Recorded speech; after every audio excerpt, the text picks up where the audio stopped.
একটা ছোট্ট জ্বর আমরা অনেক সময় গুরুত্ব দিই না, কিন্তু এই সাধারণ জ্বরটাই কখনো কখনো বড় বিপদের শুরু হতে পারে। সম্প্রতি দেশের বিভিন্ন স্থানে শিশুদের মধ্যে হামের সংক্রমণ বেড়েছে। অনেক ক্ষেত্রে এটি গুরুতর অবস্থায় পৌঁছচ্ছে, এমনকি মৃত্যুর ঘটনাও ঘটছে। একসময় নিয়ন্ত্রণে থাকা এই রোগ আবার নতুন করে উদ্বেগ তৈরি করছে অভিভাবকদের মধ্যে। চিকিৎসকদের মতে সময় মতো টিকা না নেওয়া, সচেতনতার অভাব এবং সহজে সংক্রমণ ছড়িয়ে পড়ার পরিবেশ এসবই হামের প্রাদুর্ভাব বাড়ার প্রধান কারণ।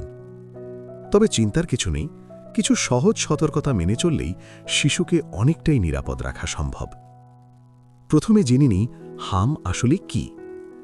হাম বা মিজলস একটি অত্যন্ত সংক্রামক ভাইরাসজনিত রোগ। শুরুতে দেখা যায় উচ্চ জ্বর, কাশি, নাক দিয়ে পানি পড়া আর চোখ লাল হয়ে যাওয়া।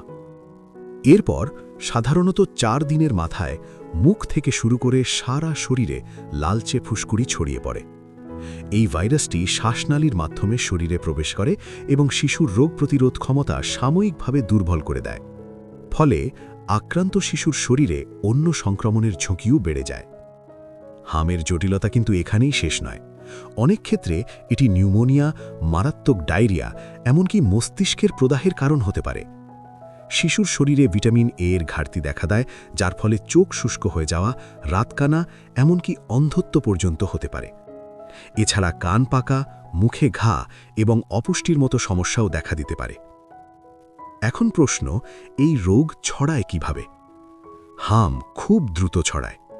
আক্রান্ত শিশুর হাঁচি বা কাশির মাধ্যমে ভাইরাস বাতাসে ছড়িয়ে পড়ে এবং আশেপাশের সুস্থ শিশুরাও খুব সহজে আক্রান্ত হতে পারে। তাই প্রতিরোধই সবচেয়ে বড় উপায়। হাম প্রতিরোধের সবচেয়ে কার্যকর উপায় হল টিকা।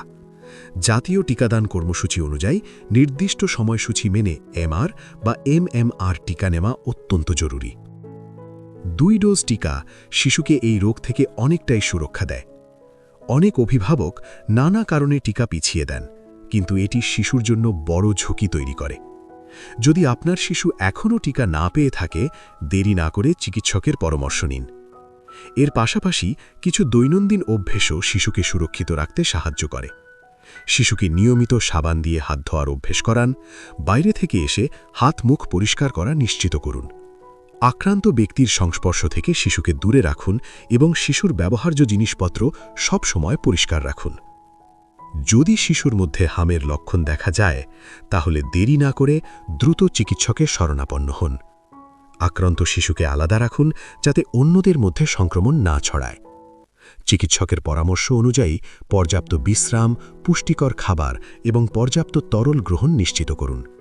নিজে থেকে কোনো ওষুধ না দিয়ে অবশ্যই বিশেষজ্ঞের নির্দেশনা মেনে চলুন।